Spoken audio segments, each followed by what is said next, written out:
I'm back in the studio with my good friend Caleb Disney. You guys see me post him on my Instagram quite a bit, or in the stories. Caleb, what is up? Not a lot, man. It's good to be back in California and good to see everybody here at Red Dot. Fucking great to have you. Yeah. It's been a while. The last time you were here was, I think it's been about a year and a half. Yep. It's in the winter. Yep. We had gone through some content stuff. We've done a couple of episodes, and you were on your way out. Yeah. moving out to Texas. How is it in the much freer state of Texas as compared to California these days? Because you're a California dude. Yes, that's true. Much freer in some senses. Yeah. I do like it. It's good for business. Bodybuilding is very popular there. So that's great for me as a primarily bodybuilding coach. Cost of living is a lot cheaper, which I love. Able to afford a house on what I make, and could not do that out here. Gas is cheaper. Everybody's carrying. There's some cool things about it. The weather's shit, but you get what you pay. Not California. You get what you pay for. Property taxes out the ass, but hey, maybe that'll change someday. Yeah, I mean, we have a lot of friends, a lot of people moved down there, and everybody I talk to is thriving now that they're there. So I would say thriving. Yeah, I think and that's the big difference, is it went from surviving to thriving. Yeah, and it's really good to hear that that's happening for you too. I'm sorry that you're not in. We don't see you in the gym every day like we used to, but. I'm very, very grateful that things are going well for you and that we're able to kind of maintain, what we've been doing. And so to catch people up on that, like Caleb's been part of the team for a long time, and it's the role, or I guess the roles, sort of changed in terms of our relationship, only from like a logistics perspective and kind of what you're immediately involved in. And I've always looked to you as a level head, as somebody to bounce ideas off of, to have very smart conversations with, specific to training and human performance, based on your background. And then obviously getting into like the bodybuilding end of things is something you're very passionate about. You've invested a lot of time, money, energy, and that is really the focus that you've sort of embarked on in the last several years, had several accomplishments, and that game is very, very popular. And you're the guy I go to when I have sort of questions that I need to get my finger on the pulse, or I see something happen. I'm like, kid, what's going on over there? Like, what the hell is this guy talking about now? Or is this really changing, or are we just talking about it differently? Sure. Which is why I wanted to have you in here today, because I want to talk about physique training, specifically, because I think it makes sense for people. People kind of get it. Yeah. Physique is, it's an asset, right? There are tangible reasons. You can talk about like doing things for performance, training for function. Looking good is a function in today's society, I think, at least. And so if nothing else, people treat you differently when you're in shape. You feel better about yourself when you're in shape, whether other people can see it or whether you keep it covered up. So I think there are real tangible reasons to pursue this beyond just what we assume is like vanity or training for specific types of competition, things like that. At least that's kind of how I've always rationalized it for myself. No, I think it's a solid rationalization. I remember it was interesting. I was a young guy, was in my very early 20s. In fact, I hadn't even started coaching yet. And I remember sitting around a dinner table one time with a guy that I had met at the gym, and we were out to dinner. He had invited some of his friends along, and these folks were very religious. Okay. So I'll just leave it at that. Okay. And they were very much not connected with fitness at all. Okay. And he'd been training for a very long time, and I think he was kind of, what he did was very foreign to them. And then he brought me into this conversation, and we were talking about it. And I was getting some, what I thought at the time, I got caught off guard. It caught me off guard. And one of those questions was like, so why do you do this? Why is this so important for you? And sure. I'm 22 years old or whatever it was at the time, like, it's a little deep for me. Yeah, I like the way it makes me feel. I like the challenge. Looking good, feeling good. Performance wasn't really much of a thing anymore. I was on my journey at that point. Like athletics had sort of stopped for me, like in the competition sense, at least at that time. And just trying to explain that. And the guy looked straight. This one other guy looked at me straight in the face, like with his fork halfway to his mouth. Kind of looked over at me out of the side of his face and says, "Man, it really sounds like just vanity to me." And then finished the pathway back to his mouth with his fork. Yep. And I sat there and I go, is this guy legit asking me a question? Is he fucking with me? Or is that like, I'd never thought about it before. Like, you really caught me off guard. Right. And the more I thought about it, the more I thought, yeah, some of it is. And, you know, obviously going back to the religious piece and the angle they were coming from, vanity is not necessarily an important thing or a good virtue. Sure. But at the same time, like, I didn't think too much about it at that time. I just kind of moved on and went back to my 22-year-old, you know, fairly immature life, doing the things I was doing, including training. But it resonated with me, and I thought about longer down the road. And as I got older, I started to think about it deeper. And one of the things you just said right there is that it is an asset. And I do believe that to be very true, whether people want to acknowledge that or not. Sure. I mean, I think I've said this before, like, when you're in the world of business, and I'll take the male's perspective here. You walk into a business meeting and there's 10 other males in that room. And, you know, let's just say they're all from part of a leadership group. Okay. And they all drive whatever cars, and they're all wearing whatever watches and suits and clothes and whatever else. And I've been there. Sure. I've done this. The guy that stands up in the front of the room to make the presentation, the one of 10 that is obviously fit, that obviously shows, I think, the rest of the crowd that they have a certain level of discipline. There's a difference. Organization, that they take certain things seriously over others. And there's just kind of an aura that comes with that. And I believe people do respect that at a different level. Particularly, again, I'm going from the male perspective. Yeah. So I believe you. I would agree with that. Yeah. It's funny. You mentioned, I kind of have an anecdote there too, where when I started the kind of fitness path, I really felt at first that I had to have some justification for my goals. And so I was really reluctant to, you know, claim, you know, quote unquote bodybuilding as my goal focus. It was always, no, first I want to be fit. I want to be functional was the term, was really, it hadn't become cheesy quite yet back then. Whatever the hell that means. And then it was like strength and, you know, I want to be all these different things. No, really, I wanted to be bigger. I wanted to feel better about myself. I want to be jacked. I want to be fucking jacked. Because I was 125 pounds, 6 foot, you know, former drug addict who like hated the way he looked and finally got real with himself about how much I hated the way I looked and decided to fucking do something about it. But for that first year and a half or so, almost 2 years, I wouldn't fully admit what my goal was because I thought, you know, people are going to look, I don't know what I thought, but I think there's shame in that? I think maybe I was reading a lot of T Nation, and for whatever reason at that time, they were really biasing like the, you know, have purpose for what you're doing and don't just be fucking big and useless, you know, all this bullshit. Okay. Or at least to me it was, you know, but I bought into it at the time. So my training reflected my lack of direction. You didn't have a why. I didn't. And so, you didn't want to acknowledge. Yeah. I had too many. So I wanted to be big. So I was trying to throw in hypertrophy training, but at the same time, I was trying to mix in all these different things like training for strength and training for speed and all these things that maybe it gave me a good kind of base to figure out what types of training I enjoyed and what I didn't, but also it really slowed down my progress in the one direction that mattered to me the most. Which was? Bodybuilding. I want to be big. I want to be jacked. I want to, you know, like I want to look like a Greek god, right? Or as close to it as I can. And when I finally acknowledged that a couple of years later and like said it out loud, my progress started really picking up because I was finally fully bought in. So I think it's funny that everybody's journey to that is a little bit different, but I think it's really important for everybody to identify what they want before they're getting started on something and continually check in with themselves so that they can make sure I'm still going in the same direction that I want to go in, but know what the fuck you want. Yep. And don't be apologetic about it because what you want is what you want.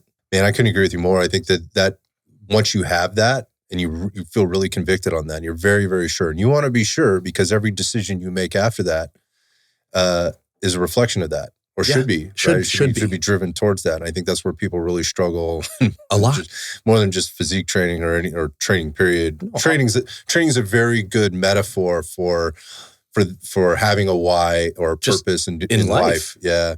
And you see the confusion that wraps around that. And there are things you can do to still achieve some type of a result, even when you're a little unfocused or don't have a really developed why, but eventually it catches up with you.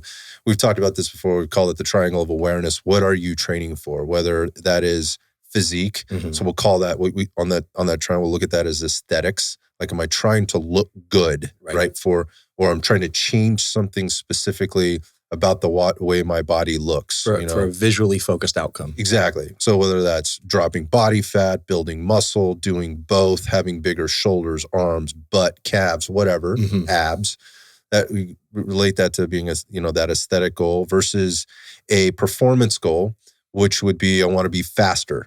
I want to be stronger. I want to be quicker. I want to be more agile. I want to be more balanced, things like that. That is a much different type of training, or a result of doing that kind of training might be improved aesthetics. Sure.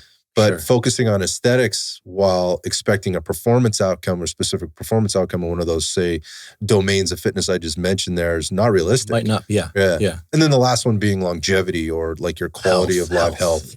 And, I think people play at some point in their training all through there. Yeah. I don't care who you are. You could be, Mary Jones, the 40-year-old housewife who's never exercised in her life, who then finds some consistency in her exercise program, starts seeing an aesthetic result, feels a performance result, and is getting a longevity result all at the same time. And there tends to be like, wow, I'm feeling really great. Maybe I will try that 5K that I've never done and always wanted to do. Well, that's more of a performance goal. Sure. But it's as a result of attacking sort of all sides maybe at the same time, unknowingly. And then you've done that and it's like, wow, I see all these runners out there and they look much better in their, running outfits than I look. So I need to drop some body fat and maybe look a little bit more muscular. So I shift to this aesthetic goal. And so they work really hard. They buy a program, they join a program, they get a coach or whatever else, and they start to learn more about that. And then they recognize, wow, I really haven't been addressing the nutrition piece. I'm overtraining. By the way, I'm over 40 now. I don't recover the same way I did, and I have these responsibilities. And I've recognized my overtraining, maybe under eating, under resting, and stretching myself, maybe even overreaching, has resulted in some type of an outcome that I don't like. Like I'm tired. My hormonal balance is off a little bit. I've lost lean muscle tissue, which I didn't want to lose. And so now I need to go back to more of like a longevity goal. How do I balance this all out? So going back to the journey and how people arrive, I just paint that picture because I think a lot of people can relate to all of those things. They see something cool once they get fit enough to be able to maybe do something, and they gravitate towards that. My goals always have changed dramatically over the years. Like I was a physique, I was performance first, bigger, stronger, faster. Sure. Then it was physique, and then it moved into performance, then it moved into longevity. And I've dabbled back and forth, but I was always like, hey, I just want to be able to go out and do the things in life that are available to me. I'd like to look good doing it. Sure. And I don't want to be a fucking wreck from doing it the next day or the next week. And, look, by the way, like I know at some point I'm going to have to probably start paying attention, a little closer attention to my metabolic health, my cardiovascular health and things like that. So how can I balance this all out? It is a juggling act. However, coming all the way back to physique, I don't think there's a person on the planet that doesn't sort of understand what you just said. Totally. They can deny it. We can have a debate about it. We could talk psychology, emotions, things like that. But at the end of the day, I think it's very human. Yes, I would say so. So in terms of like approaching the physique thing, like I see people do a lot of things. Let's talk about physique training. Maybe a place to kind of jump into this is like, traditionally, I see it, or like, I think a lot of people see it is like, this is what training in the quote unquote gym, like the big box gym looks like. It's like your traditional bro split. Okay. It's like back and buys.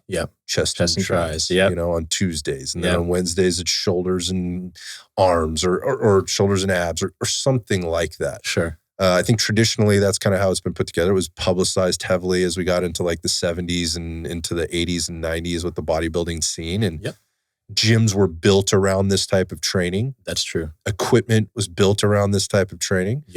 And I think a lot of people have adopted it, and that's what they know as training. I think it's evolved quite a bit, but it's the same at its roots.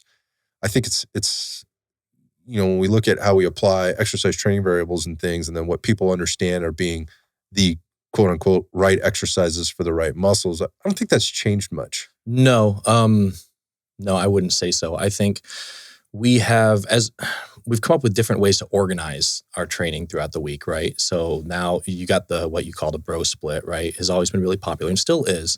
And then you've got some people who prefer what we'd call like a push-pull legs, upper, lower, things like, there are lots of different ways to organize it, but if you look at what you're doing in the gym on a weekly basis, they all even out pretty similarly as far as the total amount of work, the total amount of volume that you're allocating to each muscle group.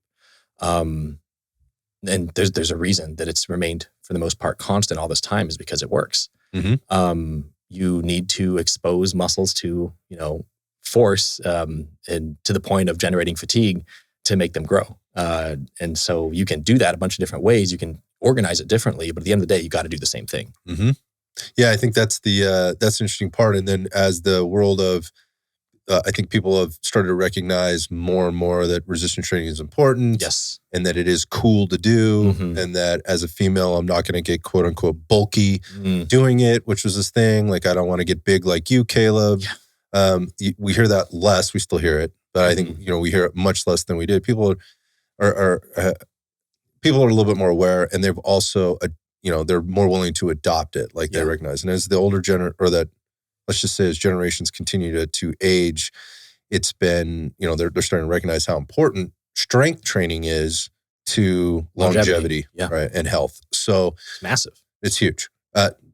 You cannot debate this. No, it's arguably the best thing you can do to age gracefully. Yeah, there really is no argument outside of that. I mean, obviously, if you had some contraindications to some certain things, sure, special maybe. But now we're splitting hairs. Yeah. We're just looking at the larger thing. So again, at the end of the day, like what you said is like, look, it all is the same thing. It's just how we're organizing it. And I think this is, people have tried to leverage this, market it in different ways, and we hear these terms being used to basically just talk about how the workout's organized. Yes. Like flashy buzzwords like muscle confusion. You have to shock this. You have to do it this way.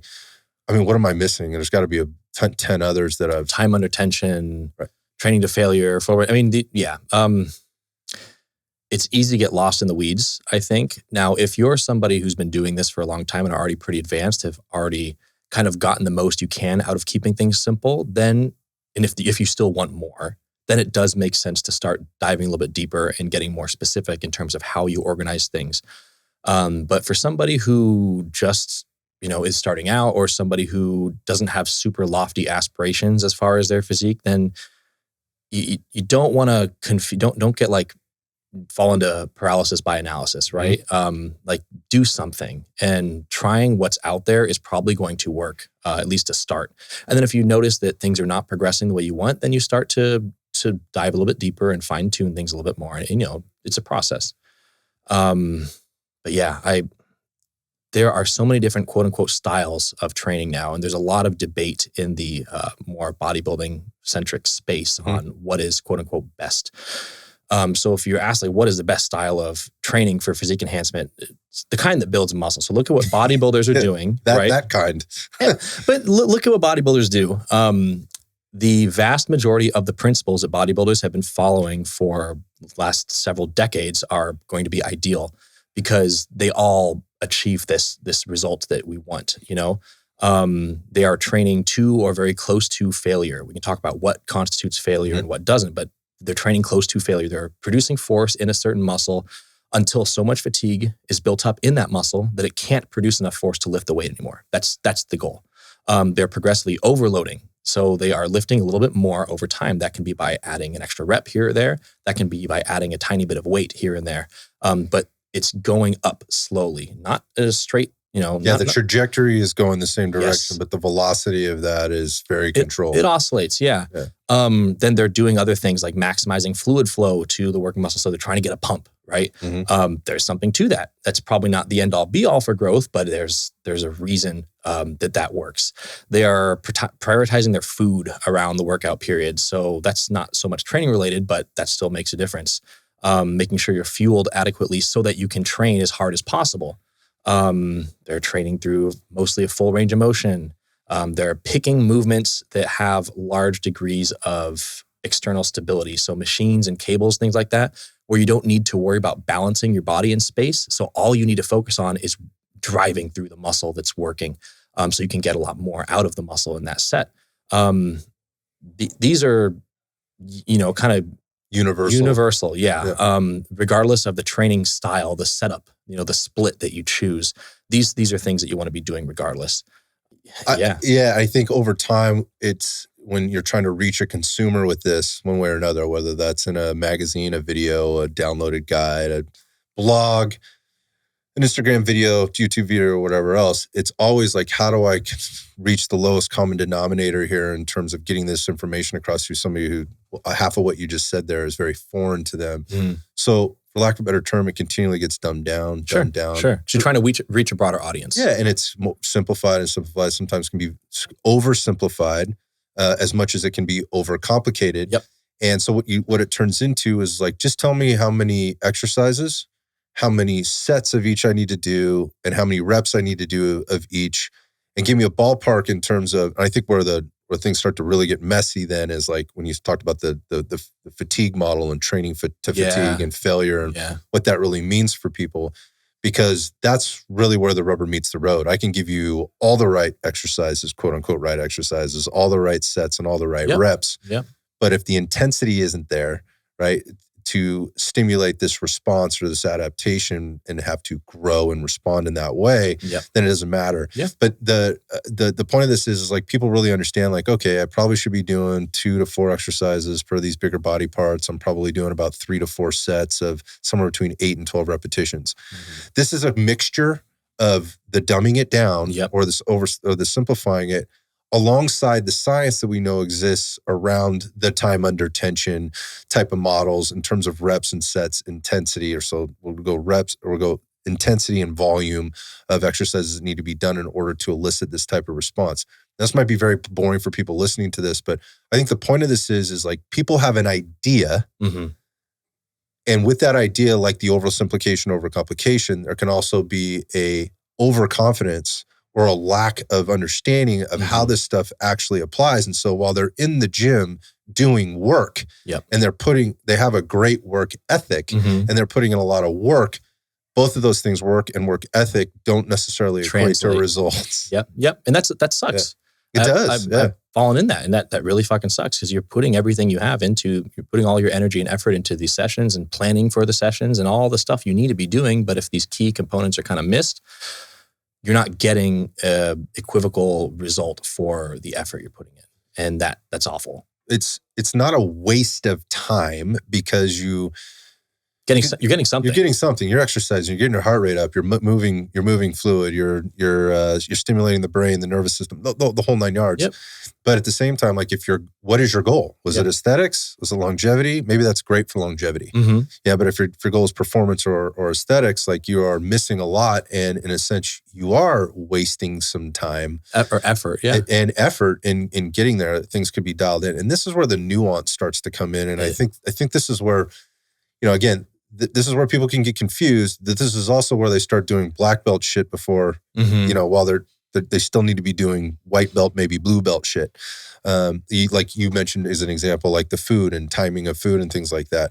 That can be extraordinarily important on the performance and aesthetics training side of things.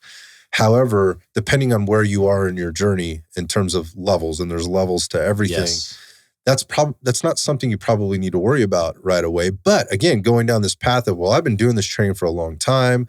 I don't seem to be getting the results that I used to be getting. I think I'm managing intensity and volume correctly. Then things like timing of food and those small percentage of increased performance that you can get through your workout can then give you a small percentage of increase in gains, if you will, on the back end. Then they start to pay off. You want the broad strokes before you start filling in the fine details, I think. What are the broad strokes? Yes, that's a good question. Let's get into that. So I would say 2 things. Range of motion, so working a muscle through its full range of motion. I'll talk about that in a second. And then training to failure. So if you've ever looked at an anatomy chart, right, you see a muscle has lines. What every single muscle does, it functions as a lever and a pulley. So the muscle crosses a joint. So your elbow, for example, is a hinge joint, really simple. It bends and extends. So there are muscles on either side of your elbow, your bicep and your tricep. And when one of them pulls against the joint, it moves the joint in that direction. That's what a muscle does.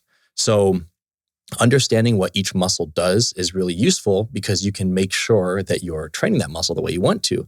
There's a lot of different ways to do a bicep curl, but you want to make sure that the resistance that you're fighting against, whether it's a free weight or a cable or a machine, is moving in the same direction as the muscle wants to move, because it only moves in one direction. More importantly, the one you want to train. Yes. Yeah. So, and then range of motion just means, the bicep can go from all the way out here to all the way in here. So I want to make sure I'm not just doing little fucking partials. I'm going all the way out, going all the way in. That way the muscle has to do the most work because it is literally moving the most distance. So let's talk about there for a second, because that is a very broad stroke. But I see in these programs all the time, you do partials at the end. So the partials not work? Are they not helpful? What the hell? Yeah, they can be. That's frustrating too, because there can be an application for them.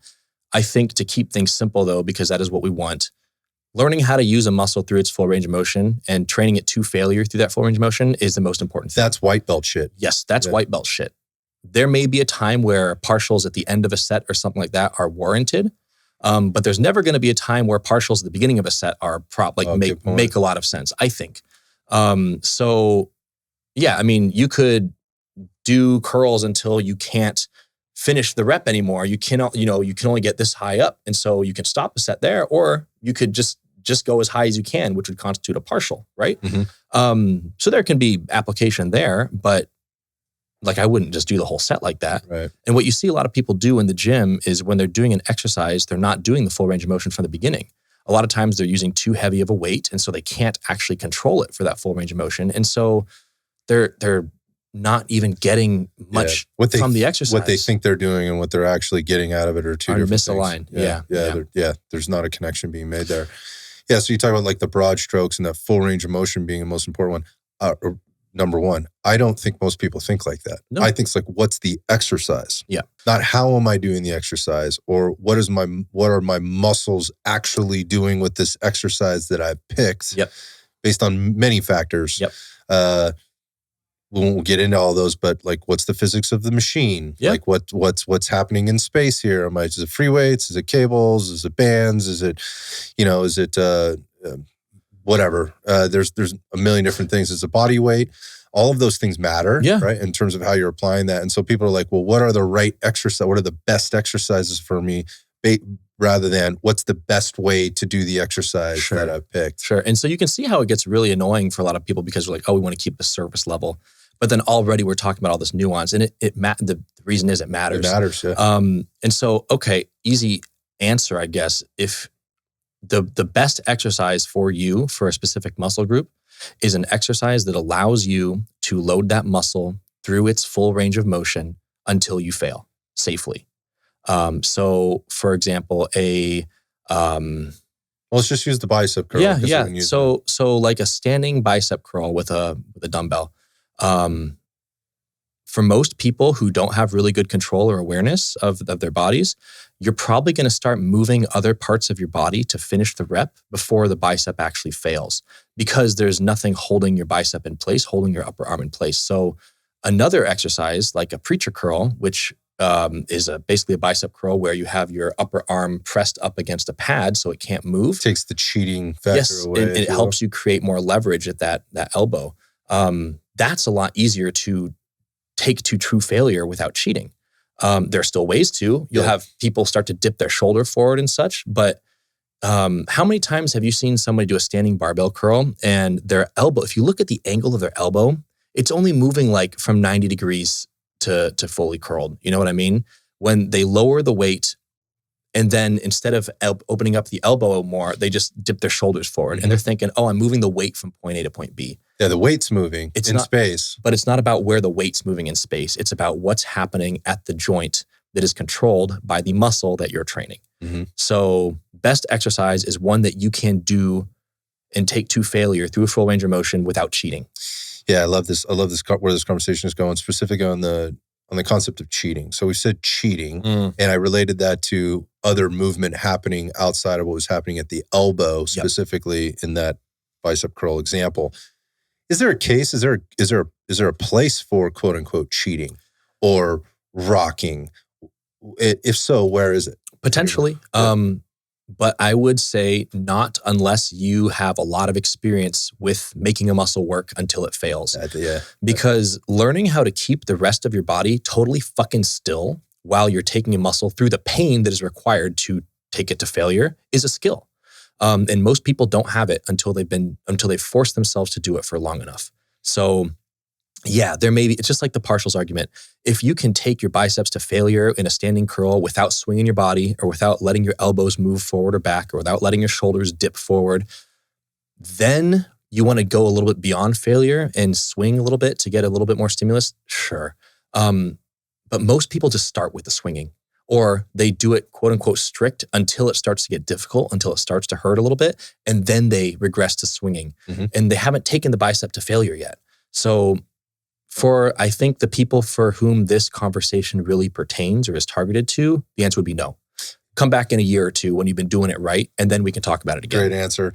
I love that answer. And I think that where you go with this is, again, with this white belt versus black belt stuff, is people are relating like, I need to lift heavier rather than I need to lift better. Or I need to practice the skill of lifting the weight, right, before I start adding more weight. And there's an immediate, they equate more weight to bigger, to more strength or more biceps girth or whatever. And now we're looking at like, well, what was your goal? Did you want to lift more weight? If your goal is to lift more weight, then swing away, fucker. Go all day, dude. Just lift more. Look, whatever you can lift, if that's the goal. But if your goal is aesthetics, to grow your biceps, what result are you actually getting from the putting more weight in your hand and swinging it into an arm curl position? And I say this all the time. Your muscles can't count. They don't know what the weight on the dumbbell says. They don't give a shit. So whatever I can do to make the muscle fail, ideally, I want to use the least weight I need to. So I want to be as strict as possible. I want to take my time with the negatives. I want to pause at the bottom where it's fucking harder to get back up instead of bouncing out. I want to do all these things to make it harder because my muscles don't know how much weight I'm using. They only know how much tension, how much force I'm telling them to produce. All they know is I did this until I couldn't physically do it anymore. The other thing is we can't fucking count reps. Your muscles, so the whole 8 to 12 rep range, that's a benchmark to help you pick an adequate load to accomplish what I just talked about. Your muscles can't count. And so if you hit 12 reps and still have more in the tank, they're not going to grow. Your muscles aren't going to say, oh, we did 12, the rules are 12, time to grow. They don't give a shit. So weight and reps and number of sets and all these things we use to organize and categorize, you need to understand these are things that we use so that we humans can wrap our heads around what we're doing. They're not actual rules. They're just ways for us to categorize, organize, and track what we're doing over the long term. It's like a guideline. But they don't fucking matter. All that matters is what the biological piece of fucking tissue, your muscle, is being required to do. Yeah, I think this is an interesting point when you start getting into how you watch things happen in the gym and progress. Because, all right, going back to where you started in your journey, right? I forget how much you said you weighed, but 125. 125 pounds, tall, 6 feet, 125, whatever it is. And you're like, I need to get bigger. And so you go into the gym, which is a scary prospect probably at that point, right? Yeah, I got stories about that too. Yeah, you walk in, you're like, whoa, like totally out of your element. And I think, there's a lot of people, anybody that's been to a gym walked into one for the first time ever in their life at some point, so they can probably relate to this. You look across the gym and you see the big dude over in the corner, the biggest guy in the gym, and he's got the bar or the dumbbells in his hand, and he's just heaving away. He's swinging away, and he looks jacked. Well, I'm going to do that too. It makes good conventional sense, right? The conventional wisdom would say, lifts heavy weights, right? He's moving them through space, and he's huge, so that's what I need to do. And again, not taking into account like a couple of things. One, you have no idea where that guy is in his journey with regard to like how many strict dumbbell curls did that guy do just in that set alone, just in that workout alone. Not to mention however many years he's been training, right, and what he's worked himself up to.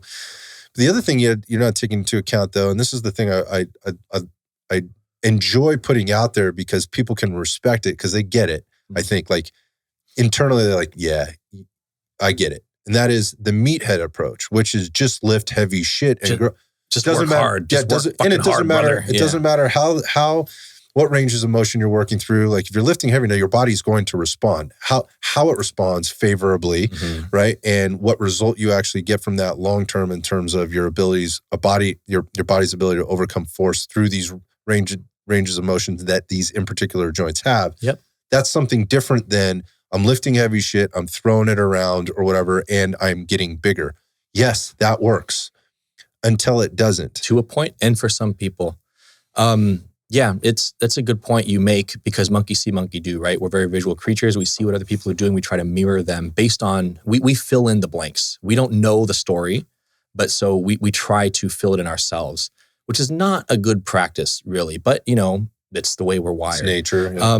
But I mean, I think a good analogy for this is like your favorite non-bodybuilding athlete, right? Your favorite football player who's jacked. He didn't get that way because of the shit he did. He got that way because he's one of the fortunate people out there whose bodies will just remarkably respond to whatever the fuck he does. There's a very small percentage of people out there that are freaky. Genetic variance is a real thing, and we got to be realistic with ourselves about that. So I mean, like, yeah, there are people who want to look like Christian Ronaldo or whatever. Yeah, he's not. I don't know what he's doing, but he's not like training specifically for aesthetics. He's training for his soccer career.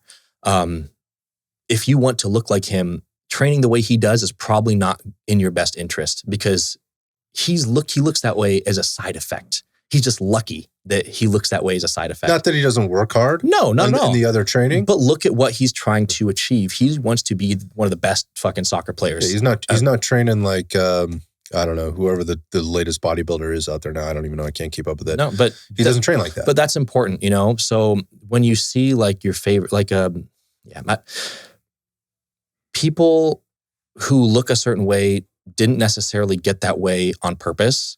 And that's just the unfortunate reality of genetic variance. And we're all built different. Some people pick the right parents, and that doesn't mean that that's who you should try to emulate. You should try to emulate the people who look the way they look specifically because of the things they've been doing, because they've been trying to look that way. So I say look at bodybuilders because the things they're doing are for bodybuilding. So there's a better likelihood that the things they're doing are going to apply to you too. Yeah, and there's a very large percentage of people that do train for that specifically. But there's a very, very, very, very small percentage of those people that make it to the absolute top levels, right? Where they are competing and maybe even getting paid to do it. And those people have a little bit of both. Yeah. Right? They have excellent maybe genetics, as well as the work ethic, as well as the great training program, very disciplined with their nutrition and sleep and all of those other things. And they've been able to put it together, and they've also had the commitment and consistency over time in order to get there. So there's a lot of factors that go into this. But to your point, like there's so many people that have been successful at bodybuilding, not becoming a professional bodybuilder. No, just looking good naked. Yeah, exactly. Because of applying these principles and being committed and so forth. I mean, we can talk about we'll talk about this on a different podcast, but there is a performance enhancement drug component that can aid in these things, but still it doesn't take away from, the quality muscle that you build, how you build it, and how you ultimately look. While those things can enhance those things and certainly be helpful in a big way. Sometimes they don't do shit also. Sometimes they don't work, and that's what you don't hear. Yep. Right? Yep. Those are not the people we're looking at. Yep. Like, if you've been in this game long enough, in the fitness game long enough, you know somebody that's fucked around with drugs and got nothing out of it. They got nothing out of it. In fact, they may look awful or worse than they did when they started. Plenty of those guys for a long time. It was just like, dude, stop it. Yeah. But you don't see that. You don't hear that. So that genetic variance thing is really, really important, I think, for people to realize. And so when they're scrolling through Instagram, or around the internet, it's so hard. I know. Yeah. It's so hard because you're looking at it's like, I want to look like that guy. So that guy's workouts must be the right workouts. Yep. That guy's nutrition or diet must be the right nutrition or diet for me because I want to look like that. Yeah. Again, hopefully we don't have to say that too much, but apparently we do because people are still choosing programs. They're still choosing their rationale based on a very irrational thought process. Yeah. Well, humans are really emotional creatures. And if you see something that makes you feel a certain way, you resonate with it. I want to look like that. I have these strong feelings that are coming up as I look at that. And so that can influence the decisions you make. Well, my next workout, I'm going to stop doing what I was doing, even though it's been working, so I can try this other thing. 100% have done that a million times. Yeah, absolutely. Yeah. I think we all have, because humans are, as much as we like to pretend we're rational, we're emotional first, rational second, for the most part, I think. So yeah, so as we're getting into, like, we talked a lot about the nuance and like things to kind of keep in mind.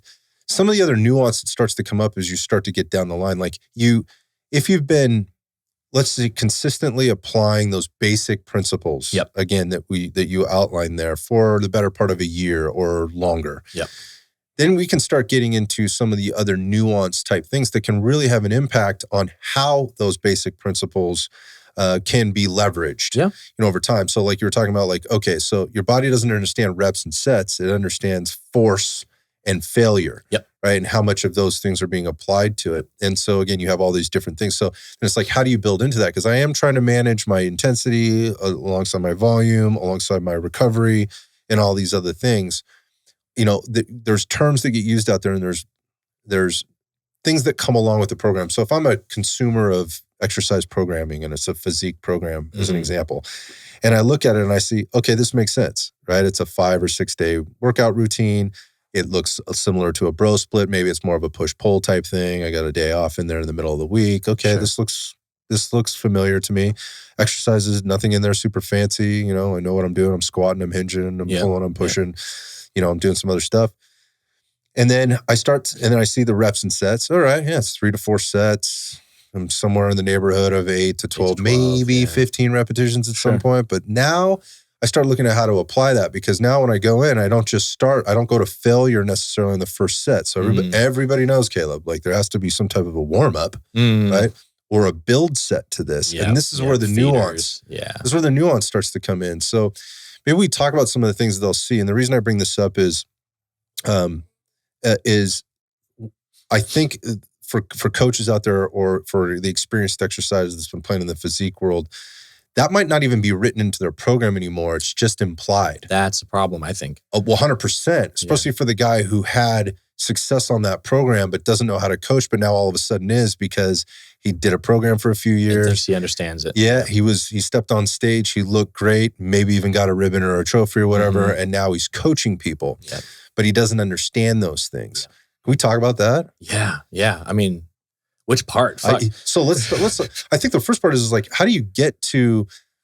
At what point am I going to failure? Right? Because I think a lot of people are looking at, all right, so I go into the gym and like I need to be like right out of the gate. Like, what should my warm up look like if I'm? Today is Monday, dude. It's chest and tries, man. Yeah. It's Monday, right? This is what we do. So you walk into the gym. So at what point am I into my working sets versus my warm-up sets versus my build sets versus my backups? What the hell is all this stuff? Because if they look at a program that's written by somebody who's including the nuance, they're going to see a lot of stuff in there that might be very foreign to them. Okay. Well, first off, I want to qualify this by saying there are a lot of different ways to organize this. And so this is my personal preference on how to organize things.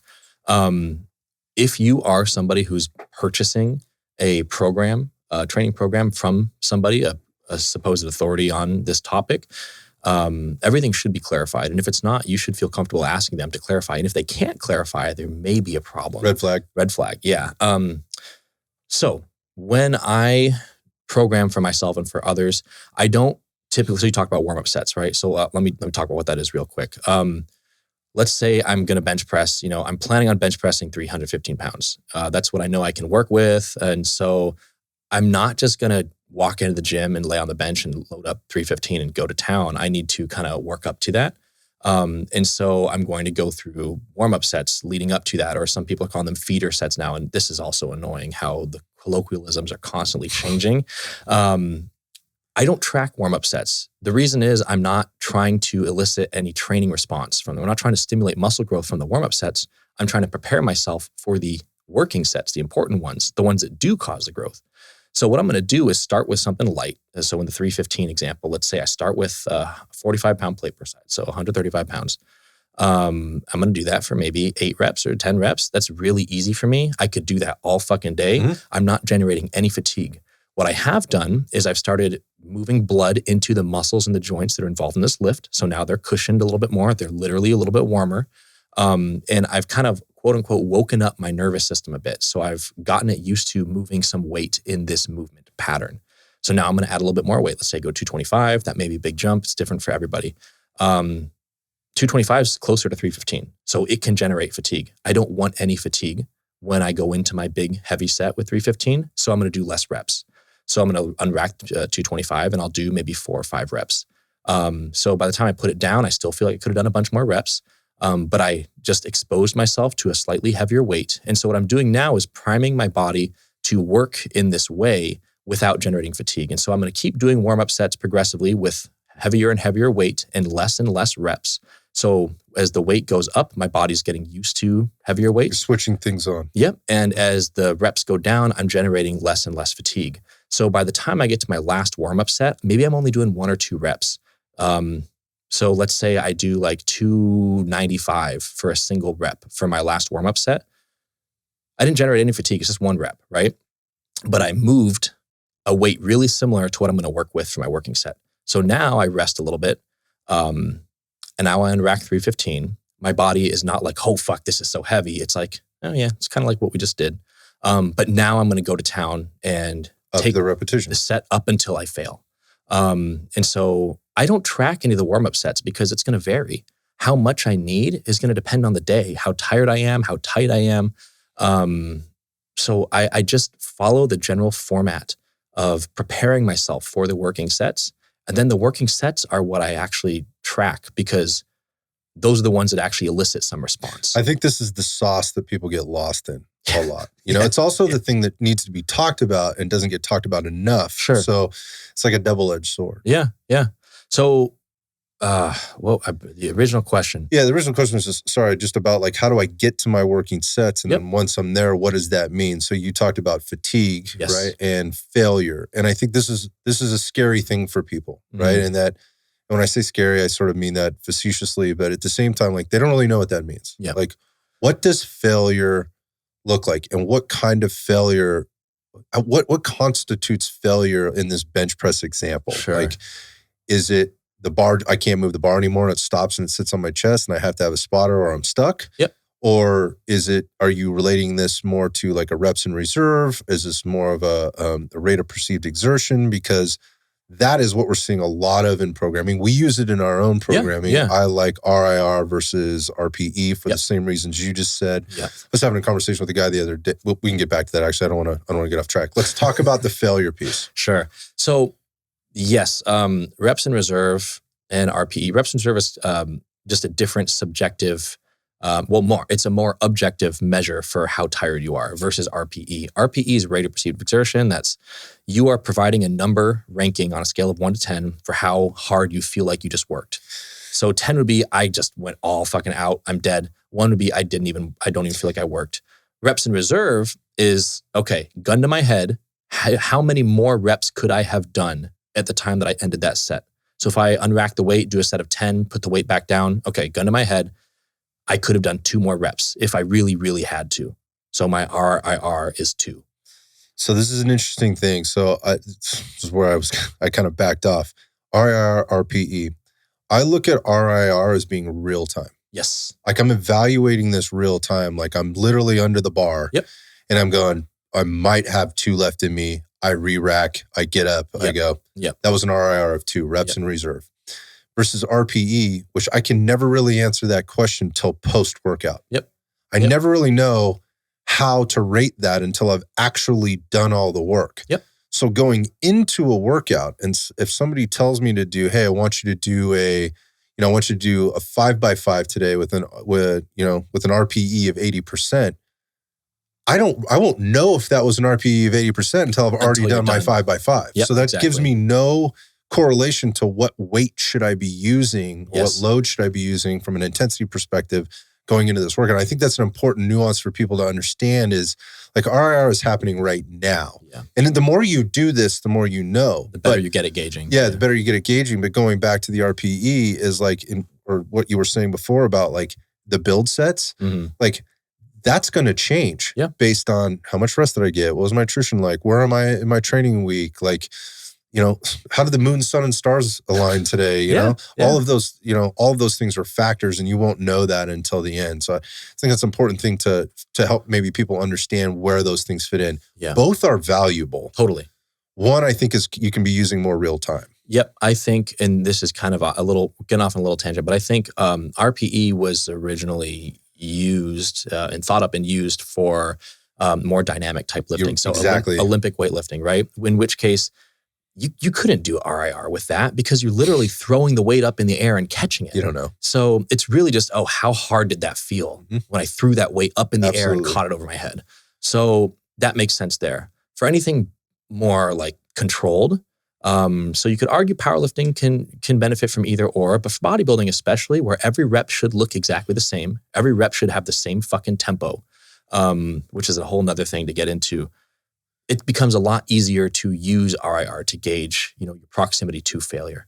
But not to get too off topic on the subject of these ratings, right. Because for anybody who doesn't have extensive experience with training to failure, I don't think the RIR is something that you can use properly because you have no objective numbers to work with. You don't know what failure feels like. Right. That's the thing. So you can, one thing that people do is speed of the bar or the implement that you're lifting, right? Is you get more tired, more fatigued. You can't lift it as fast, even if you try to lift it as fast as possible. So people will see the weight start to slow down and go, I'm about to fail. But there are some movements where you can grind out really slow reps for like 4, 5, 6 more reps before you actually fail. Right. And so if you don't know that, if you haven't experienced it before, it's not useful to you.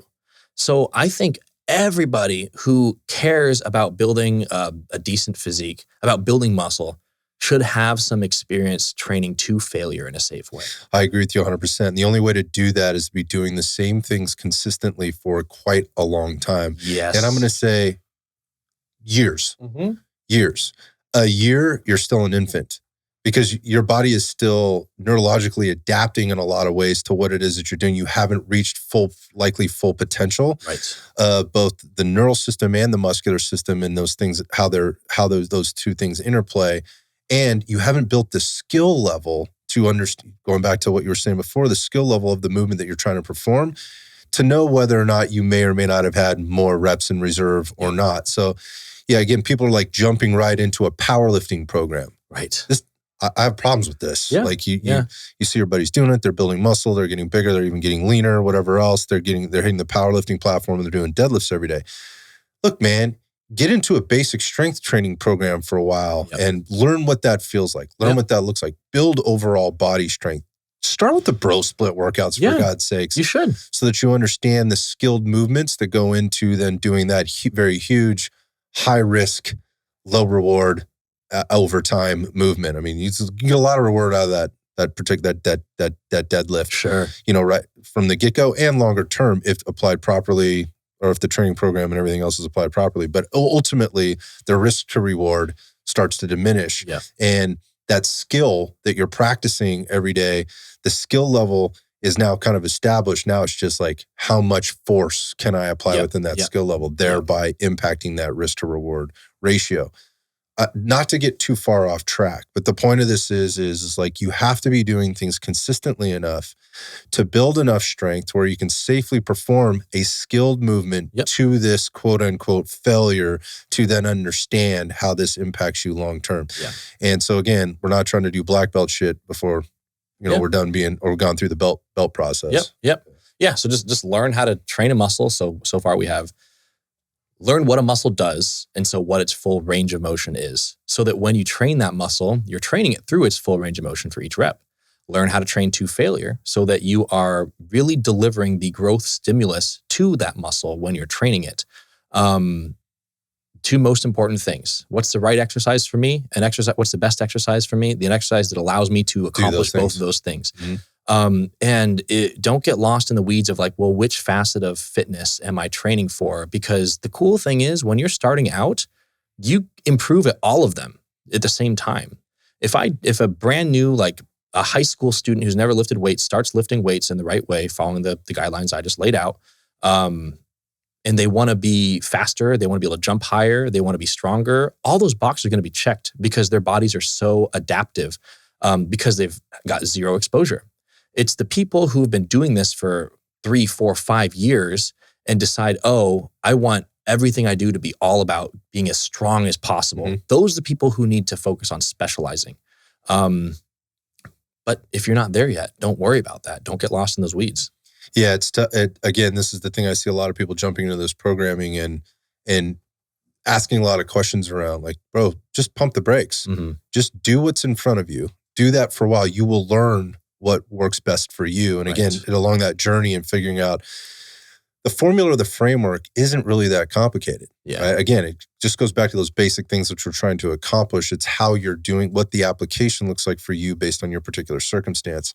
And, that includes your health status, your previous fitness status, your experience level, your skill level, all of those things are very important before we even start worrying about the exercise itself. Yeah. Is it the barbell back squat or is it the leg press? It doesn't fucking matter right now. Those principles don't change, right? Yep. Is it the Romanian deadlift or is it a Nordic curl? Like, it doesn't matter right now. Yep. Like, we're asking the wrong questions. Yeah. Not that those things those application of those exercises aren't important and that you can't get certain things, one more than the other in certain variable. Different exercises have slightly different outcomes. 100%. But again, if you haven't been doing this long enough, you're getting ahead of yourself. Yeah. So stick with the basics. Now, so that brings in the other thing why I wanted to have you in here today. We were just talking about kind of physique training, and people tend to gravitate towards this because of what you just said. The cool part about it is you don't have to know a lot of exercises to get a really great result from applying these principles. Right. I mean, literally, if you had a barbell in your garage and maybe a set of dumbbells, you make that work. Yeah. You can totally make that work. And that is that's what the great utility in this type of programming is like, you don't have to have a lot to make it work. Now, there's a lot of cool equipment out there, gyms with all kinds of stuff. I mean, we have that stuff here, but if you go to, your typical, bodybuilding type gym, they got all kinds of cool shit in there. Yeah. And it all works. It's all great when applied properly. Yeah. But the point of that is like, we had you and I worked together on a physique program for our online membership. Right. And I wanted to put that in there. I didn't want to do like a self-guided long-term physique program for anybody, or to put like against like our Red Dot Strong or Red Dot Max, programming. I was like, look, the physique stuff is actually, I think, where most people want. That's what they like to train. I would say so too. Yeah. It's not overly complicated. Right. And so there's complexity in it, but it's not overly complicated. And it looks, quote unquote, normal. Yeah. When I walk into, you use the word functional. Yeah. Like, again, like I question that word, like what the hell does even functional mean? Functional is dependent on what it is that we're training, what we're trying to get done. But my point of that is we're not doing anything crazy in there. Right. So it's like, Caleb, let's get a program together that addresses this nuance, but it doesn't confuse people. Yeah. And it keeps them on track to be able to progressively, going back to that word, add skills, which would include adding some different types of exercises over time, but more specifically, add skill and knowledge, and then also experience to then apply in later programming as we started to advance the programming a little bit, right? And the advancement in the program doesn't come with some fancy fucking exercises. It does not. It comes in the application of changing around the variables and some of the nuance that we were talking about. So it's really good timing that you happen to be out here, because we just put out like version 2.0 to the original physique program, which quite frankly is the most popular program within our membership offerings, our online membership offerings. People fucking love it. Yeah. For two reasons. One, because I think it's very easy to follow. Sure. It's very user-friendly and it looks very familiar to them. Going back to like walk into the gym, I'm sort of doing all the same things I see everybody else do. So I don't feel weird. Yep. Like this makes sense. Yeah. And the second most important reason is people are getting great results on it. There we go. Right. And there's nothing in there that's like overly weird, like from an exercise perspective. It's like, I know what a leg press is. Yeah. I know what a barbell is. I know what a hip thrust is, or I know what an arm curl is. I know what a bench press or a chest press machine looks like. These are very easy things for people to do. And whether they're coming in it from a novice perspective or from a little bit more of an intermediate to advanced perspective, they're getting a result. In each of those, let's just say markets, the more advanced person or intermediate to advanced person is looking at the nuance piece and really applying that. Right. Really going, oh shit, Like now I get it. Yep. And it's in the organization. Yep. That's where they're really getting the benefit. Yeah. And for the newer person, it's like, thank God, here's something that's organized in a way where I don't feel like I'm getting the shit kicked out of me and I'm never recovered and I'm constantly sore and whatever else. And I can get this done in 5, maybe 6 days a week if I want. Yep. But I can move these things around. Yep.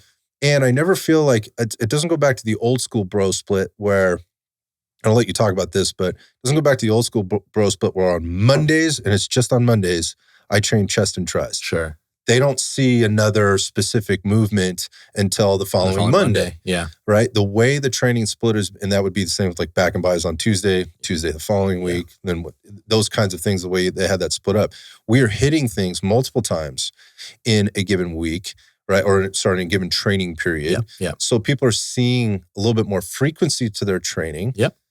Training specific body parts, like things they like doing, Sure. Chest and buys, or chest and tris, or whatever else, like abs or whatever else. People are hitting like, oh, I feel like I'm doing this more frequently, not having to wait and get through the things that I hate, like shoulders and calves or legs, and trying to do a fucking entire anterior and posterior leg workout all in the same day. Yeah. So people are like, this is doable. It's sustainable, and I'm getting a fucking great result. So I wanted to talk through that a little bit and kind of how that's organized. Okay.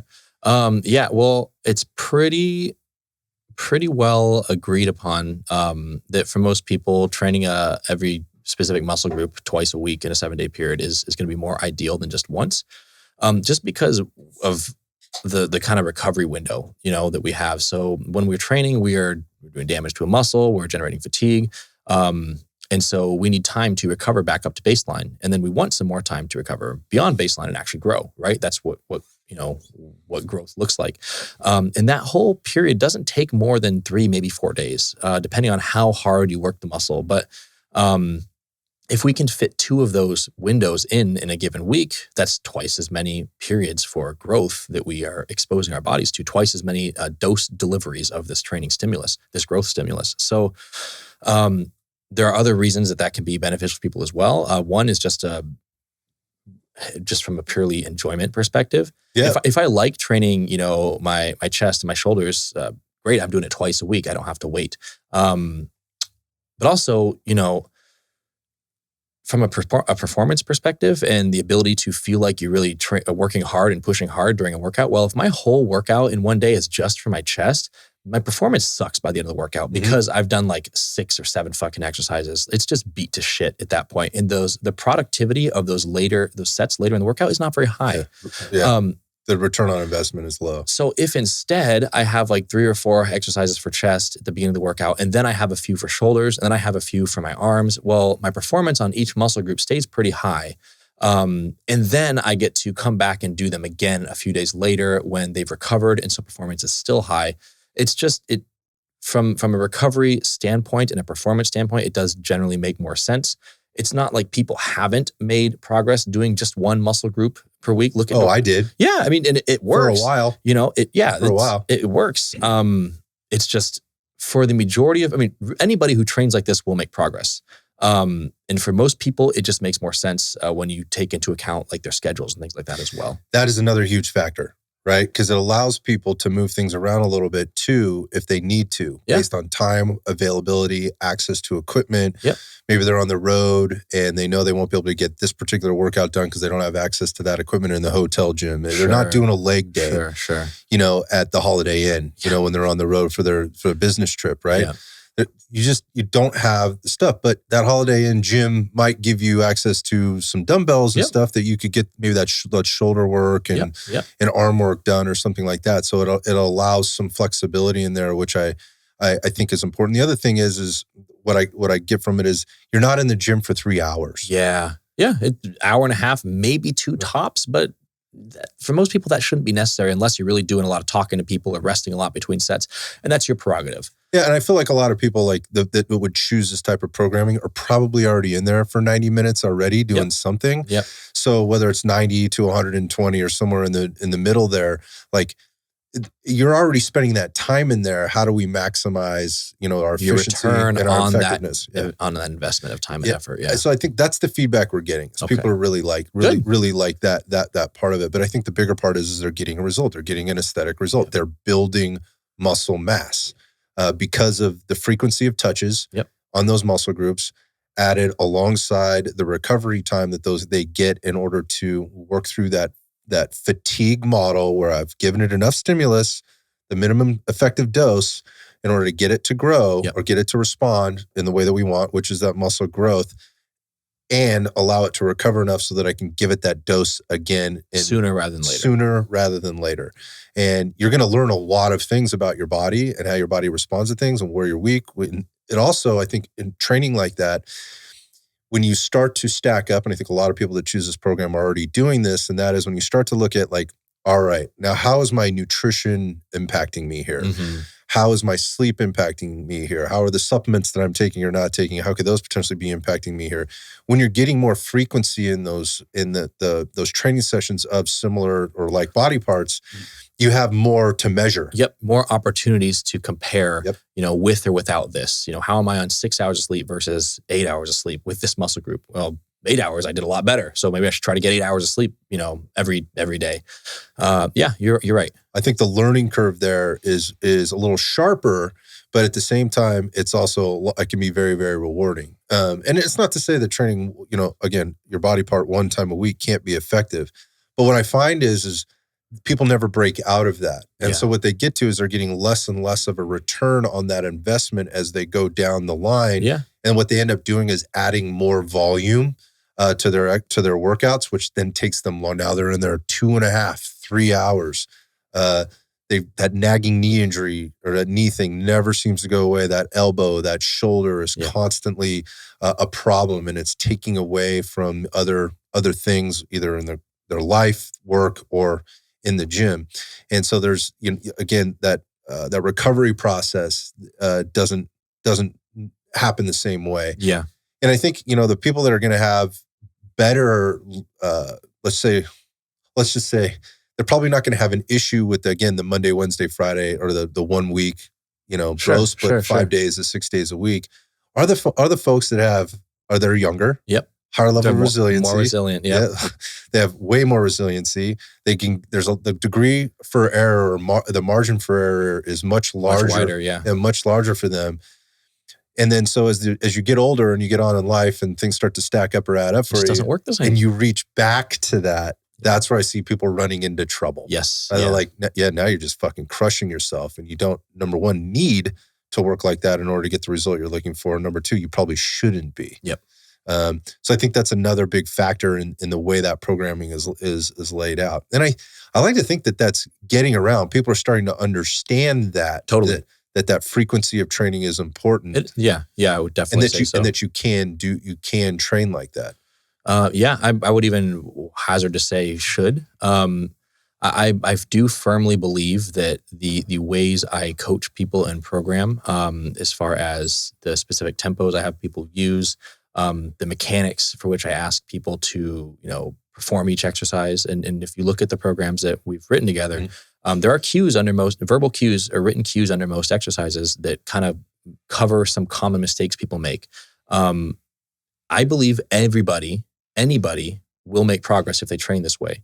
I believe there are people for whom a looser, less organized approach, like we talked about, people with good genetic response who can do just about anything and still get good results, they would respond to this kind of training too. But other people more like myself, who may not just respond to anything, they wouldn't necessarily respond in the same. Yeah, exactly. So anybody and everybody will get favorable results training this way. Not necessarily anybody or everybody would get favorable results training in a less organized or more sloppy way.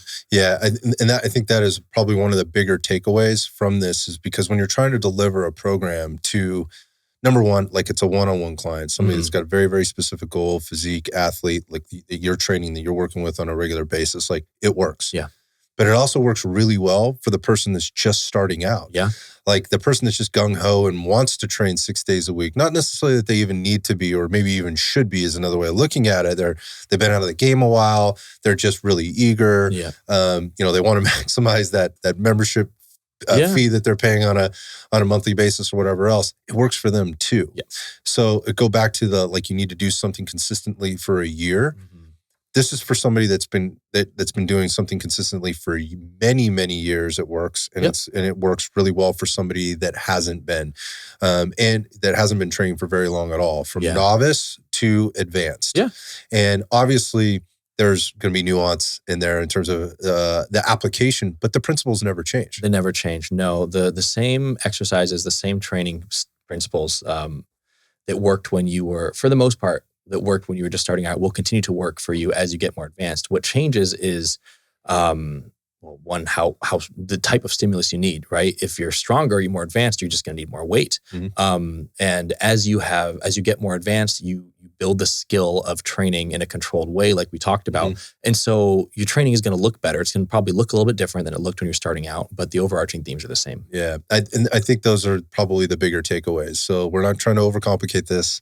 We're not trying to mix, fancy words in there. There are some concepts and things that you've written into the program that, again, can be applied across the board. And I think that's where I was going with this, is like when you're trying to provide solid programming for the quote unquote masses. Mm-hmm. It can be very tough sometimes to try and simplify it. Yeah. And at the same time, not overcomplicate it so that people can grasp it and not get lost in the weeds, as we've said. And I think you've done a really good job doing that. And I think again, the feedback that we've gotten, the response that we've gotten has proven that out. Good. Or proves that, and that people really like it. There's this is easy, and they're asking for more. Like what's next? What else can I do? Which we've provided for them.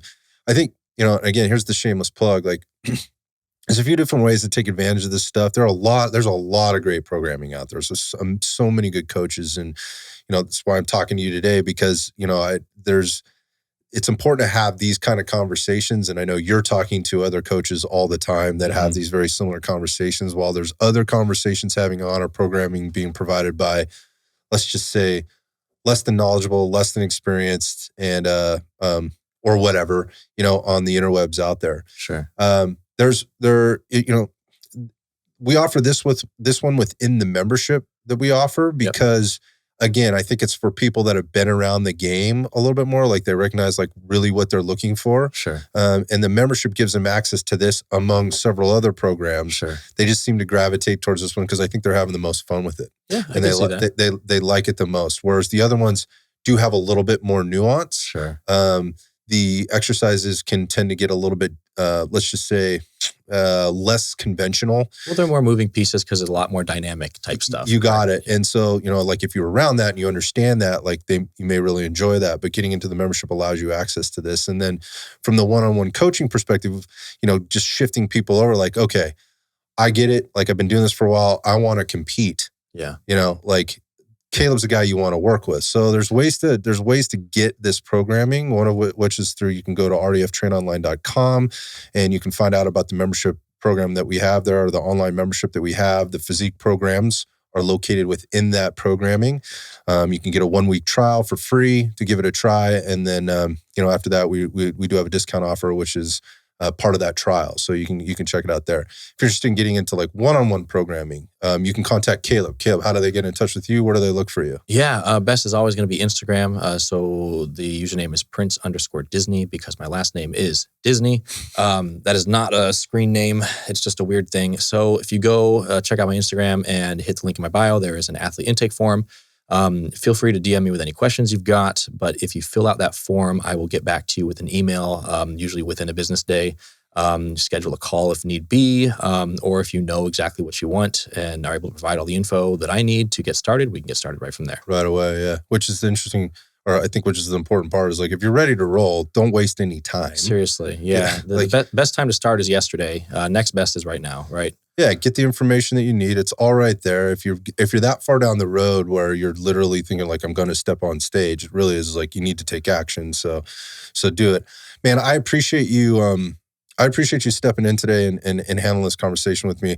I know for a lot of people, some of that stuff may have been very basic, but I'm hoping for those people that are looking at some of the basic stuff, looking at the nuance and going, oh, yeah, maybe I haven't thought about that differently. You want to check that out or read or look more into that. You can go to Caleb's page on Instagram. He talks about this shit all the time. Or you can reach out. And then for those people that are very novice or just kind of like, I'm not really sure, but that sounds the right thing. Hey, that's available to you too. So don't be afraid to reach out to either of us. But again, Caleb, thanks a lot for joining me today. Thank you for having me. Always a pleasure.